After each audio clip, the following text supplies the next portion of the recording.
opportunity. Yeah, you're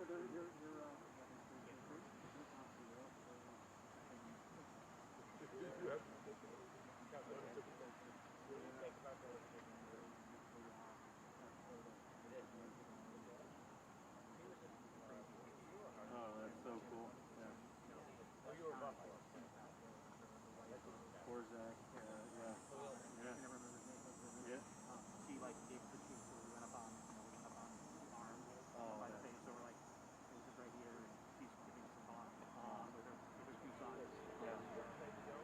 Basically came off of a hydraulic grill, covered in dust. Yeah. Oh, that's neat. They're taking off their safety gear to jump into this they're operating some hydraulic machinery, but also do interpretation themselves. They're terrific.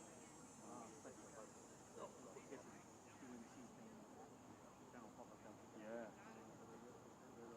That site is so impressive. Yeah, I was kind of saw Rushmore and it's kind of like it's so much smaller than you know. So I kind of balked at the. You got a perfect view from right here, and I know that that's very to a parks director. That's like the worst thing to do. So I'm sorry. I was on a road trip and money was tight. So I was like, all right, so I get the photo here, and I went to Crazy Horse, and I saw Crazy Horse. I mean, you can see it miles away. And I didn't know until afterward that it was like donation day. So like, if I had known that, I would have gone certainly and helped the cause around. Yeah, that is such a. I remember. I'll never forget having it in like my rear view mirror, like kind of like constantly like just having to watch the road, but like wanting to just look in the rear view to just see that thing. You are? And then the Needles Highway to get to go on there and see like Rushmore trains and tunnels. Yeah, South Dakota's neat. Black Hills. That was so short. You're going to take a left. There's going to be gaps there, the rear view mirror scraping onto the side of the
I just want to do some quick intros here. This is the man in charge of the park here, Michael Lamont. Michael Lamont. I just see you. How long have you been doing this? 2.5 years. Those guys are running around. 200. 200 million, yes. You've been here 2.5 years. Yeah, exactly. On this thick, you're about half a brick.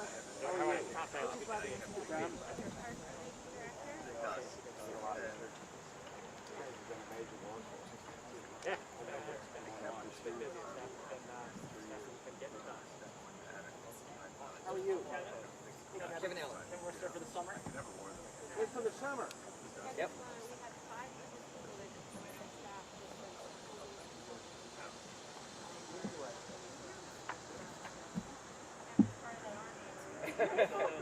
For another month. I like your office. We have another employee over there, another staff, Simon. She's actually talking to the gentleman there. So she's been on for the summer. Oh, nice to see you. How are you? Thank you for welcoming us. You want to kick us off here, Lisa? What do you think? Very good city. Let's go. Awesome. Okay, we all set? Yeah. All right. You know where we're going? No. Fine right up next to you there. we're promoting tourism broadly. We have a lot more people visiting last year. Our website is up and going. We're tripling the budget for artists all over. You know Katie, right? Yes, amazing waste hero here. That's great.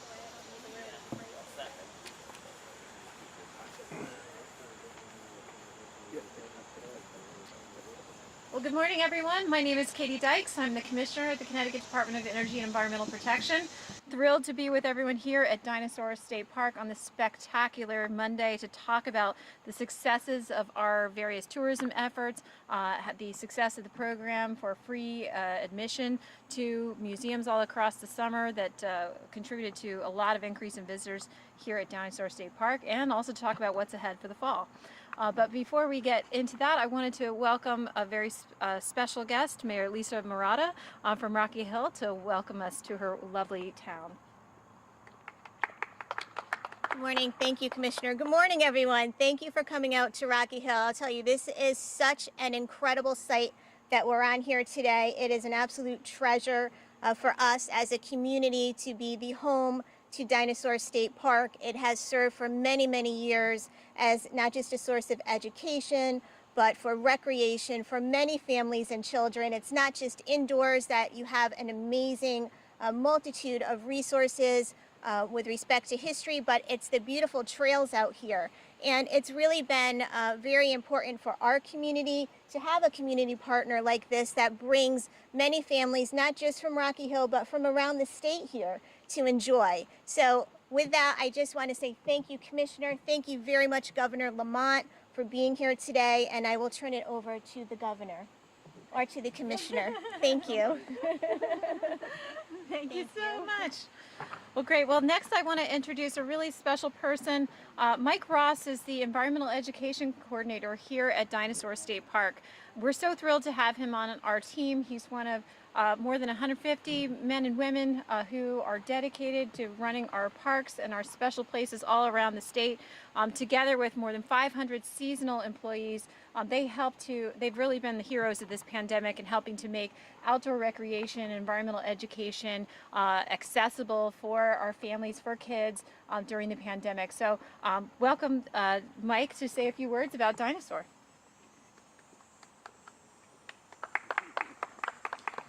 Good morning. Now, since Dinosaur State Park is one of those unique hidden gems of Connecticut, I feel like it should give a short background. So it all started in 1966 when they were digging a foundation, a basement, for a state building. One of the excavator operators, his name was Ed McCarthy, with his machine flipped over a slab, and underneath the slab he saw a dinosaur track. So a lot of researchers and university staff came down. When all is said and done, they found over 2,800 dinosaur tracks right here in Rocky Hill.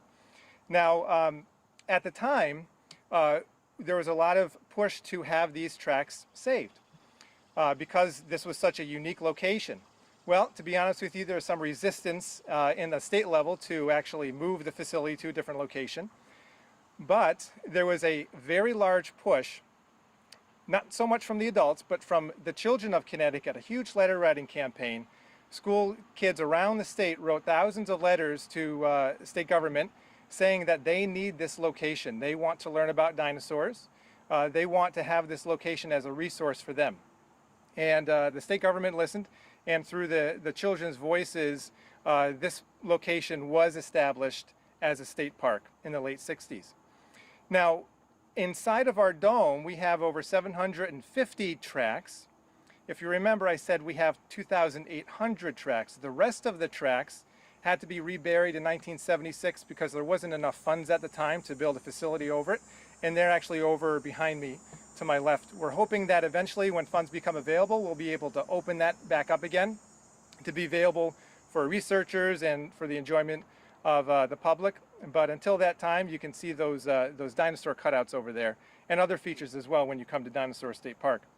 Now, since this park was established primarily through the efforts and the voices of children, increasing access to Dinosaur State Park by all residents is really a top priority of our mission. The CT Summer at the Museum program was designed to do just that. Participating museums, Connecticut children 18 and over, along with one Connecticut resident accompanying adult, could be admitted to the museums for free. Now, this program began July 1st and ended September 6th. During that time, Dinosaur State Park's attendance was over 200% of what it was in July of 2019. And more than half of our total attendance were visitors who took advantage of the CT summer program. Now, just based on conversations with many visitors, this was their first time at Dinosaur State Park, even though it's been around for more than 50 years. So Dinosaur State Park is one of those locations, one of the only locations where you can make a plaster cast of a real dinosaur track. And most days our casting area were full of excited children and adults making these tracks for the first time and some for the 5th time.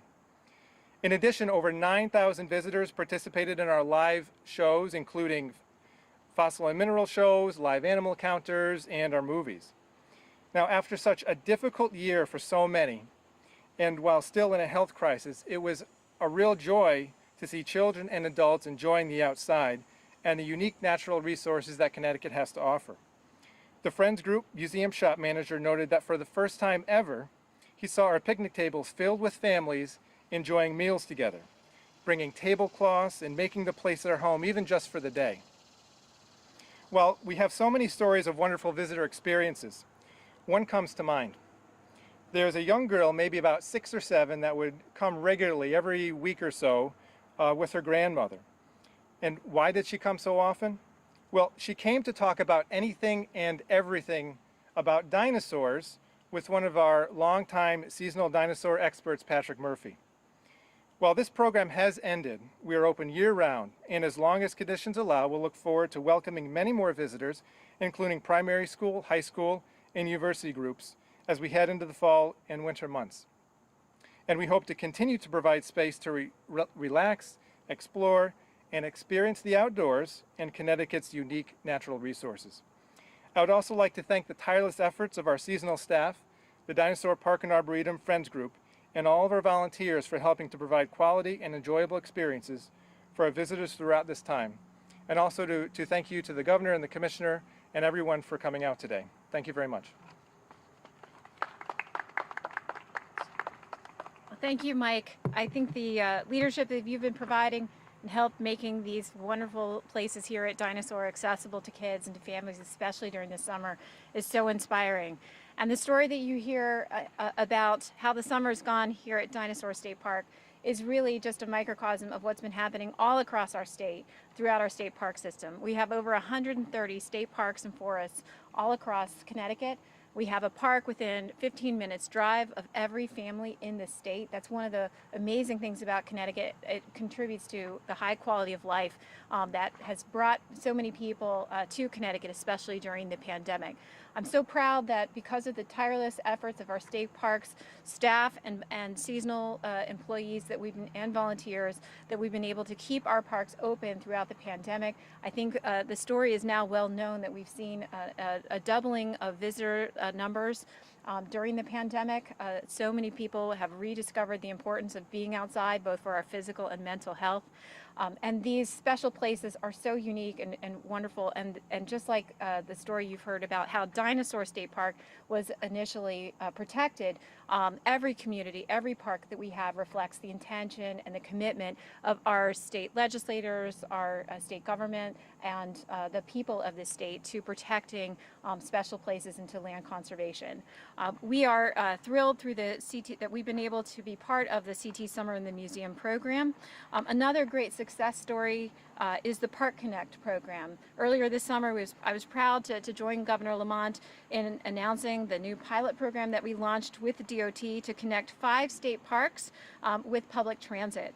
Those parks are many of our most popular parks at Hammonasset, Silver Sands, Bluff Point, Fort Trumbull, and Sleeping Giant. And the Park Connect program is just winding up for the season for our shoreline parks, but I'm excited that we're continuing to provide bus access to Bluff Point, to Fort Trumbull, and to Sleeping Giant through existing transit routes. It's so important to our mission that we make sure that park access is available for everyone, whether you have a car or whether you take public transit. These places are for you, and especially as we head into the fall season, having that access to places places like Sleeping Giant, which are really known for their foliage, is just really special. So we're excited to be part of that program. Of course, as we look ahead to the fall, we know that the reports are showing that we're going to have some great fall foliage this year. We're only a few weeks away from that spectacular display. All of the rainfall that we've gotten this summer, I know, has maybe put a damper on some weekend plans for folks, but the good news is that it's going to contribute to a lot of spectacular fall colors this fall. So I encourage everyone to remember that our state parks are open year-round, and we're excited to welcome people out for a hike and to enjoy our parks through the fall season. It's always a great time to remind folks that Connecticut residents enjoy free access to all of our state parks as a result of the Passport to Parks program. This program, which is funded by a modest surcharge on vehicle registrations, enables us to provide that free access to all Connecticut residents and to support all of our staff and the investments that we need to keep our parks in top shape and ready to welcome you. We are so thrilled that our parks are contributing significantly to tourism and outdoor recreation in Connecticut. We're proud that Connecticut ranks #2 in the Northeast in our outdoor recreation economy.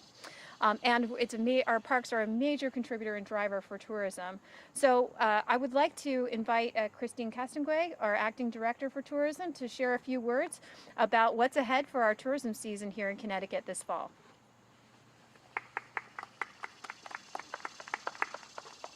Hi, good morning. I'm Christine Castonguay with the Connecticut Office of Tourism. We are so delighted to share that so many residents and visitors came out this summer and said yes. We saw increased bookings at our overnight accommodations. We saw increased attendance at all of our attractions, and great events throughout the state were attended. As we heard here this morning, another program that we supported was the CT Summer at the museum.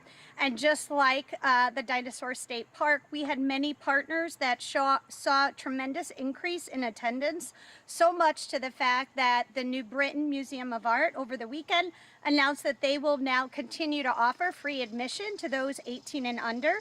We also heard from our friends up at the Old Newgate Prison that the children's attendance was up over 92%.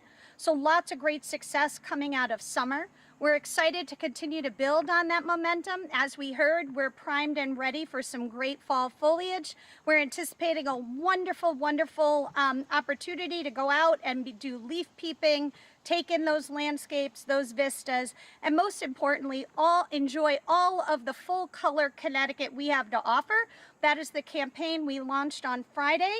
It is a $1.4 million campaign. It is a record investment for us in tourism, and we will be promoting all of the experiences that you could take in that offer full color, everything from our attractions to our state parks and beaches, of course, from dining to overnight accommodations. So we hope everyone continues to join us in building on that momentum, and visit ctvisit.com for more great ideas and information on what to do this fall.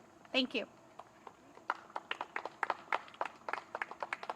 Well, thank you, Christine. And I know we wouldn't have had the CT Summer in the museum program or frankly, so much support for keeping all of our parks open during the pandemic without the commitment and leadership of Governor Lamont. Governor Lamont would like to invite you to say a few words. All right, thanks, Katie. And Mayor, thanks. Love being back in Rocky Hill. I love this park. There's an old saying in life that you want to leave footprints in life. You want to leave footprints that last. And dinosaurs left big footprints, and these big footprints have lasted. And that's why we celebrate them here and our amazing outdoor opportunities in the state of Connecticut. And that's what we're talking about today. You know, what we tried to do, over this last tough couple of years is, we never closed our parks and beaches. I thought it was really important for our sanity, and I thought it was a wonderful opportunity for people to get outside. And we found out last year that tens of thousands of people discovered what makes Connecticut so beautiful as they visited our state. And we wanted to build on that last year and And that's what we tried to do by continuing to market what makes this state special. And starting with Dinosaur State Park and some of our amazing parks and beaches and museums. And first of all, I wanted to introduce people of Connecticut to what makes this state special. And as Katie mentioned, that's why we had the transportation initiative, and that allowed maybe a lot of kids from the city to get the Hammonasset or get the Dinosaur State Park and reinvent. I wanted to make sure that some of the rural kids got a chance to get to the new Brick Museum of American Art and other great cultural attractions, and just remind people what makes Connecticut such an extraordinary place to visit, something out-of-towners found last year. And now, thanks to Christine's good work, we're trying to build on that. And we're going to have a tripling of our budget in terms of marketing to our state. And we've had as many visits to our CT Visit website this year, almost twice as many as last year, and as many as 2019 and growing. And that's what we're trying to do, to introduce the state not just to everybody in the region, but more broadly than that. And for me, tourism is important as an economic segment. I think for the state of Connecticut, it represents about 6 or 7% of our GDP. That's about average. Can any of you figure out who's up at 20%? You can. It's Las Vegas and Hawaii. Florida a little less than that. But look, if we can get our tourism sector up by, just increase it a bit every year. What it means in terms of tourism, what it means in terms of our hotels, what it means in terms of our restaurants, and what it means in terms of introducing people to what makes this state so beautiful and what makes it so special. So when we're marketing the state with a $24 million budget over the next 2 years, tripling what we've done in the past, we're telling tourists what makes the state special, and we're telling potential homeowners who are looking around and thinking about options, businesses who are looking around and thinking about options. We're marketing the state of Connecticut more broadly. And you can tell that it's working. You can tell that by the number of visitors we've had, not just last year, but this year. You can tell that by the fact that we've had tens of thousands of new families, net new families moving into the state of Connecticut. And you want to build on that momentum. And that's why we're here today. And a special shout out to the, DEEP team and the Parks and Rec team and everything you're doing. We've had 500 folks who stepped up over the last many months, one more month to go, helping to keep our parks so beautiful, like right here at Dinosaur. And we got a little way to go. I was just informed that leaf peeping, fall foliage, as they say in Connecticut, is our second busiest tourism cycle, and it's really important that we tell our story. And sorry about all the rain. That was a lot of bad came out of that. I didn't know it resulted in really great foliage. So come and enjoy it, everybody. Thanks.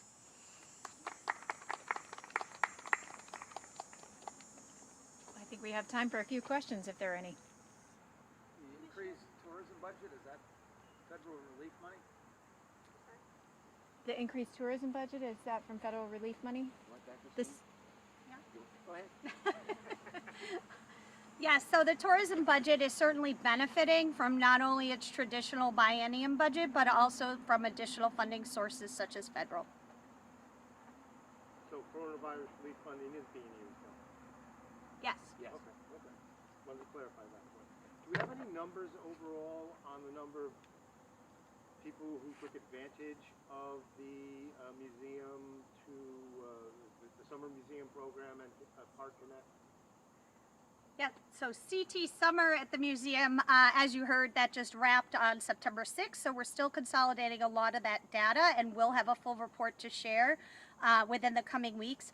But we can share just some side comments in terms of CT Summer at the museum, the webpage that was stood up on ctvisit.com, where all residents and visitors went to get information about that program, received over 690,000 views, which is tremendous. In addition to that, we know that people were spending on average 6 minutes on that one web page. So just for perspective, on average for a tourism page, if you're getting about 2 minutes on a page, that's great. So 6 minutes per page was outstanding, and that really indicates indicated to us that people were taking advantage of the program, and they were almost building out an itinerary of all the great museums they were going to visit this summer.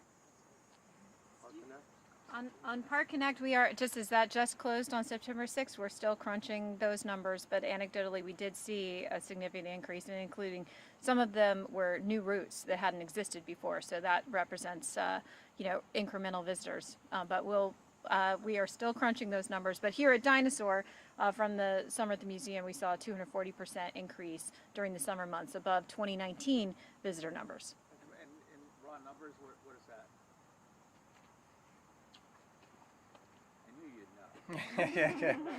So during the actual program, we saw about 25,000 visitors or so during that 2-month program, and in 2019 it was somewhere around 12,000 or so, roughly. Governor or Christine, either one, you guys are expanding your horizons as we go into the fall, am I right? I know you've tripled the budget, but in past years maybe you'd see ads in Rhode Island and in New York. You're going further now, am I right? Want to start with that? Sure. So yes, absolutely. With the increased budget has come two things, increased in target markets and increase in media. So we will be not only in Connecticut, Massachusetts, Rhode Island, but also Philadelphia. So Philadelphia is back on our map, which is great from a marketing perspective. In addition, a lot of what we do is digital marketing, which gives us the ability to target a national audience that has intent to travel to New England, what we call hand raisers. So we're also going to be investing in that. And to your point earlier, the investment in this marketing campaign has allowed us to continue with TV in state, which is something for many years that we weren't able to afford, in addition to digital out of home in Connecticut and in New York. And then certainly all the basic search, social, and digital marketing and content marketing initiatives that we've been having. But this budget allows us, previously we were only able to reach 10% of our target market. With this increase this fall, we're anticipating being able to reach over 30% of that target market. So continuing to trend in the right direction. Governor, can you respond to some of the venues that were part of the program said that they were late to get the payments from the state as far as the federal dollars were concerned? Do you know if that's been caught up? Was it an issue? I have to look into that. I do know that the federal regulations said that people have to submit their cost to us, have to show that they're eligible. We get those payments out, but those payments will all be made. That I can assure you, and I think we're doing that right now. And on the, you know, how broad is the reach for the marketing, as you probably can imagine, last year it was narrower given COVID. You know, now we're broadening that reach, so it's not just staycations, but it's also our regional market. And I try and reintroduce the state to people in other parts of the country. We're broadening that reach even further, as Christine said. Will this effort be able to be sustained with state dollars once whatever coronavirus aid, federal coronavirus funding is no longer available? Or? Yeah, show me it works. I like that. This is our opportunity. Triple the budget. It's a big commitment. Let's show that it works, and I think that's right. And we're working obviously with tribes and Mystic Seaport and others, so we can figure out how we can further collaborate going forward there. Look, it was nuts what we did some years ago. I mean, companies are in trouble. They start cutting things like marketing budgets. Connecticut cut its marketing budget when we had our fiscal issues. That's like cutting the budget for feed corn at a chicken coop or something. We're going the opposite direction. We're doubling down. We think this is an opportune time to let everybody take a second look at Connecticut, and they're responding. Speaking of doubling down, I understand Didn't mean to give you an opening. has approved, gave us the green light. Where do we stand at this hour, on this day, on legalized gambling and start of sports betting? My understanding is it's been 10 years in the making. We just got the green light from the Bureau of Indian Affairs. That's really important.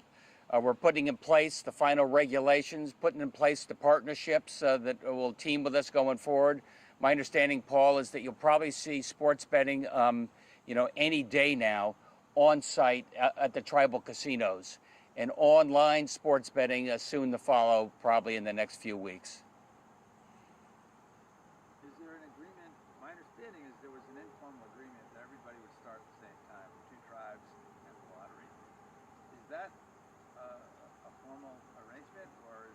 I don't think that's a formal arrangement. You know, my instinct is that the tribes hopefully will do something collaboratively at the same time on site, and we're just waiting for the final approvals so we can get everything going online as well.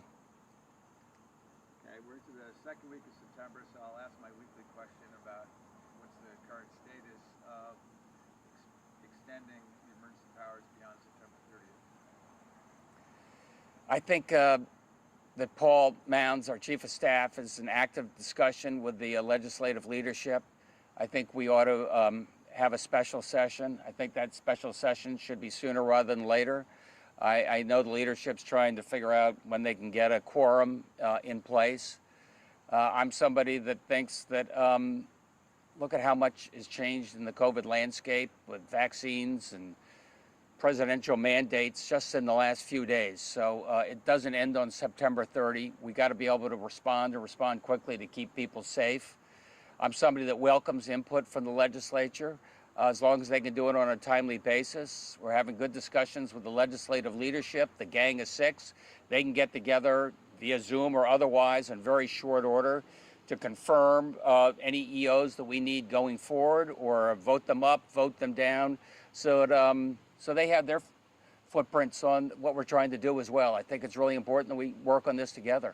Dr. Scott Gottlieb, who's one of your informal advisors on the pandemic, expressed reservations Sunday about the president's effort to mandate vaccinations, that he thought there was this kind of natural growth, and that he was afraid that it would further polarize things, and it may in fact be counterproductive. What are your thoughts about, again, a hard mandate on vaccinations as opposed to continuing this kind of mixed road that you've been doing, which is kind of the prodding in various ways, with some mandates? Yeah, no, we prod, we push, obviously with state employees, nursing workers. We've got some mandates out there right now. What Scott Gottlieb has been a very helpful advisor for us going back since the start of this pandemic. Look, emotions are running really raw when it comes to COVID, really raw when it comes to some of the things we tried to implement to keep people safe. Now of late, it's before it was testing, and then it was masks, and now it's vaccines. And so I understand that sometimes if you push too hard, people push back, sometimes irrationally even harder. But that said, look, we've been using, as you said, Paz, you know, incentives and cajoling and free drinks and tell your friends and trusted advocates, doing everything we can to get people vaccinated. That is why we do have just about the you know, highest vaccination rate, lowest infection rate in the country, and that was really important. But I understand where the president's coming from. There are a lot of states that are in a very different position right now. There are a lot of states that are flaring up. There are a lot of states that have kids who cannot go to school, measured in the you know, tens and hundreds of thousands, and that's why the president wanted to push a little harder. So we'll follow his lead. Why did your office feel the need to issue a clarification on Friday on your vaccination or testing policy for state employees? What was behind that? I think we needed some clarification on exactly who was covered there, and we wanted to provide that. I think it was, you know, obviously we're in discussions. I mean, you know, the president's great. He can say, let's have a mandate. Everybody has to get vaccinated. Everybody in a company with more than 100. Everybody who's a federal contractor.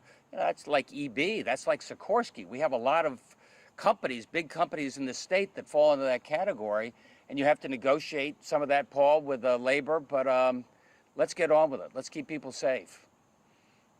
Who's going to administer that? Is that going to be up to the state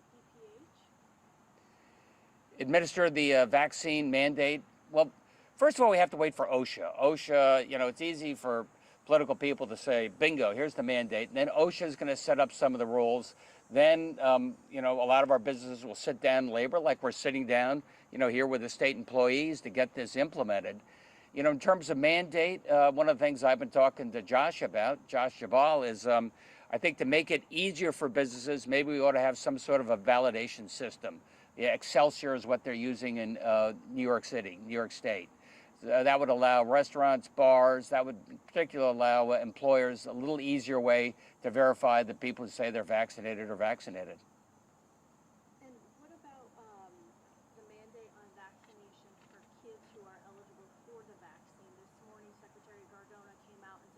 supportive of that, as some states have already done that. What's your position?